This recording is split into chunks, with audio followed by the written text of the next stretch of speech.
Vogue India ఆధ్వర్యంలో జరిగిన Vogue values women of excellence కార్యక్రమంలో టాలీవుడ్ స్టార్ హీరోయిన్ సమంత తనదైన స్టైల్లో మెరిశారు. ఈ ప్రతిష్టాత్మక వేదికపై ఆమె తన వ్యక్తిగత మరియు వృత్తిపరమైన జీవితానికి సంబంధించిన ఎన్నో ఆసక్తికరమైన విషయాలను అభిమానులతో పంచుకున్నారు. ముఖ్యంగా తన వెల్నెస్ హ్యాబిట్స్ గురించి మాట్లాడుతూ ప్రతిరోజు కనీసం 8 గంటల గాఢ నిద్రను తాను తప్పనిసరిగా పాటిస్తానని, ఇది తనను రీఛార్జ్ చేయడానికి ఎంతో సహాయపడుతుందని చెప్పారు. అలాగే ధ్యానం, వ్యాయామం మరియు కృతజ్ఞతా భావం తన జీవితంలో కీలక పాత్ర పోషిస్తాయని ఆమె వెల్లడించారు. Hi Vogue, this is Samantha and I'm at Vogue Values Women of Excellence. These are my takes. I think one battle after another, must watch.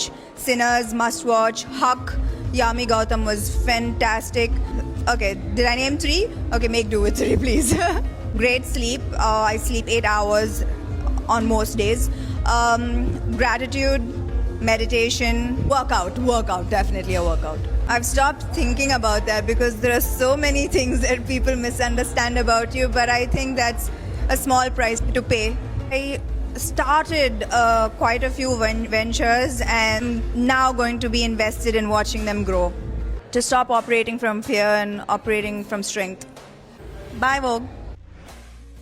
సినిమాల విషయానికి వస్తే ఇటీవల తాను చూసిన చిత్రాల్లో one battle after another, sinners మరియు హక్ వంటి సినిమాలు తనను ఎంతో ప్రభావితం చేశాయని, ముఖ్యంగా హక్ సినిమాలో యామి